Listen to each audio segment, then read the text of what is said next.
మహానుభావులందరూ కూడా సూతుల వారిని అడిగారు. సూతుల వారిని అడిగారనిచ్చినటువంటి ఆ యొక్క సూతుల వారిని అడిగారు, స్వామి పూర్వకాలంలో చేసేది వ్రతం ఒకటే, అది ఆ వ్రతాన్ని ఆచరిస్తే మరి ఏమున్నదయ్యా వ్రతం అని అడిగారట శౌనకాది మునిలందరూ కూడా. అడిగితే అప్పుడు చెప్పాడు, కలియుగంలో భగవంతుడైనటువంటి నారాయణుడు శశివర్ణం చతుర్భుజం ప్రసన్నవదనం ధ్యాయేత్ సర్వవిఘ్నోపశాంతయేషం కలిమల శేషాద్రో నిత్యవాసం సహచరిరమయా భూమి వైకుంఠనాథం సకల మునిగణ దేయేన తన్మంత్రం మూఢన ప్రధాన ప్రతియశసం విష్ణు అర్చావతారాలు ఎడమ చేతిలో వేసుకొని కుడి చేతితోని నూనె పోసేటువంటి ప్రయత్నాన్ని అందరం కలిసి చేద్దాం. బోల్ వెంకటేశ భగవానకి. ఏదైనా కానీ భగవంతుని నామాన్ని చెప్తే అది ఈ నామాన్ని చెప్పడం కూడా ఎందుకంటే మన శ్రద్ధ అంతా కూడా భగవంతుని మీద ఉండే విధానం. బోల్ వెంకటేశ భగవానకి. అందరు కూడా నామాన్ని చెప్దాం. హరినారాయణ గోవింద. గట్టిగా చెప్తే బాగుంటుందని ఆలోచన, నేను కూడా తినలేదు మీతో పాటు. శ్రీమన్నారాయణ గోవింద పండరినాథ గోవింద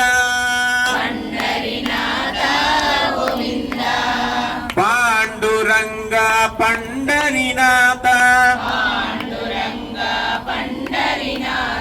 గుండ భజ భజ గోవింద హరి గోవింద భజ భజ గోవింద హరి భజ నారాయణ గోవింద హరి నారాయణ భజ శ్రీనివాస గోవింద గోవింద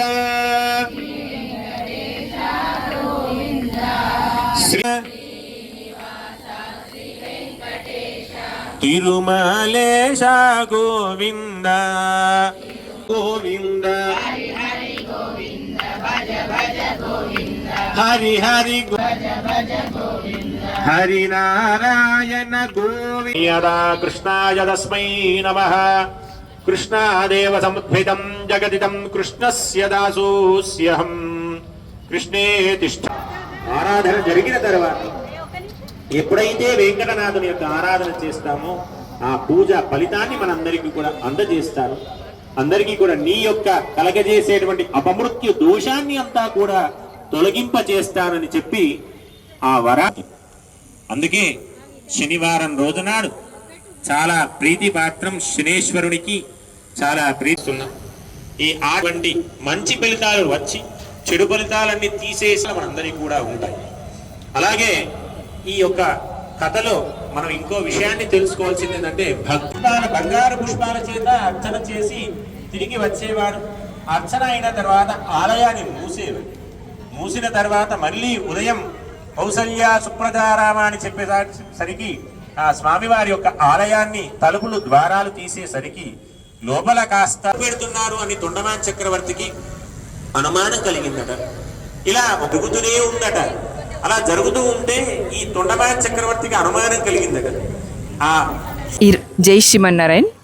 ఈరోజు జగిత్యాల జిల్లాలో సైకత వెంకటేశ్వర స్వామి దగ్గర 7 శనివారాల వ్రతం ఇక్కడ మహిళల మధ్యలో అంగరంగ వైభవంగా చేసుకుంటున్నాము.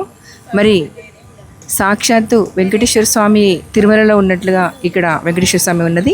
మరి దాదాపు ఒక 200 మంది మహిళలు అందరం కలిసి ఇక్కడ 7 శనివారాల వ్రతం కలిసి చేసుకున్నాము. శనివార వ్రతము మనము ప్రతి వారం చేసుకోవచ్చు. కాకపోతే ఎవరికైతే ఈ శనివార వ్రతము ప్రతి వారం చేసుకోవడానికి ఇబ్బందిగా ఉంటే ఒకటేసారి ఇక్కడ 7 శనివారాల వ్రతం చేసుకోవడం జరిగింది. మరి ఈ వ్రతంలో మేము చూసినట్లయితే మాకు చాలా అద్భుతంగా అనిపించింది. సాక్షాత్తు వెంకటేశ్వర స్వామి ఇక్కడ మాకు కొలువైనట్టు అనిపిస్తుంది. మరి తిరుమల వెంకటేశ్వర స్వామి రూపంలో ఉన్న సైకత వెంకటేశ్వర స్వామి ఇక్కడ ఉండడం నిజంగా మా జగిత్యాల చేసుకున్న ప్రజల అదృష్టంగా మేము భావిస్తున్నాం. Thank you. జై శ్రీమన్నారాయణ. కళ్యాణాద్భుతగాత్రాయ కామిదాత్ర ప్రదాయనే శ్రీమద్ వెంకటనాథాయ శ్రీనివాసాయ మంగళం. కలియుగంలో ప్రత్యక్ష దైవమైనటువంటి వెంకటనాథుడు తిరుమల క్షేత్రంలో వేంచేసి ఉన్నారు. ఆ స్వామివారి యొక్క వైభవాన్ని తెలియజేయడానికి స్థానికమైనటువంటి జగిత్యాల పట్టణంలో సైకత రూపంలో స్వామివారి యొక్క 21 అడుగుల ప్రతిరూపంలో ఆ స్వామివారిని ఏర్పాటు చేసుకోవడం జరిగింది. దాదాపుగా మండల దీక్షగా 41 రోజుల పాటుగా ఈ స్వామివారిని ఇక్కడ చర ప్రతిష్టాపన మహోత్సవాన్ని చేయడం జరుగుతుంది. ఇందులో భాగంగా వివిధ రకాలైనటువంటి ఎంతోమంది భక్తులు కూడా వచ్చి ఆ వారి స్వామివారిని దర్శించి ఆ తిరుమల క్షేత్రంలో ఉన్నటువంటి స్వామివారిని ఎలాగైతే ఉన్నారో ఇక్కడే ఉన్నారు అనే భావన చేత ఆ స్వామివారికి అర్చన చేయడం జరుగుతుంది. ఇక్కడ స్థానికంగా వేముల ఉమారాణి గారు అలాగే వారి భక్త బృందం అంతా కూడా ఏర్పాటు చేసినటువంటి విధానంగా ఇక్కడ చాలా రకాల కార్యక్రమాలు చేస్తున్నారు. భక్తి తత్పరమైనటువంటి సత్సంగాలను కూడా ఏర్పాటు చేస్తున్నారు. అందులో భాగంగా ఈరోజు విశేషించి శనివారం రోజు స్వామివారికి శనివారం అంటే చాలా ప్రీతిపాత్ర. ఈ శనివారం రోజు సప్త శనివార వ్రతంగా కలియుగంలో వెంకటనాథుని యొక్క వ్రతం ఉంటుంది. ఆ వ్రతాన్ని ఆచరించే విధంగా సామూహికంగా అందరి చేత మహిళలందరి చేత ఈ యొక్క వ్రతాన్ని ఏర్పాటు చేయడం జరిగింది. ఈ వ్రతం యొక్క ప్రభావం ఎలా ఉంటుందంటే సౌభాగ్యాన్ని ప్రసాదించడమే కాకుండా భగవంతుడు ధర్మపరాయణంగా లోకహితమైనటువంటి లోక కళ్యాణార్థమైనటువంటి వ్రతంగా పెద్దలు చెప్తుంటారు. ఈ వ్రతాన్ని ఆచరించడం ద్వారా లోకహితార్థంగా జరుగుతుంది. సస్యశ్యామలమైనటువంటి విధానం కలుగుతుంది. అలాగే భక్తి తత్పర పొంది భగవంతుని యొక్క అనుగ్రహానికి పాత్రులవుతారు. హైందవ సనాతన ధర్మాన్ని కాపాడే విధంగా ఈ యొక్క వ్రతం తోడ్పాటు జరుగుతుందని చెప్పి పెద్దలు చెప్పడం జరిగింది. తద్వారా వచ్చినటువంటి మహిళలందరికీ భక్త మహాశైలందరికీ కూడా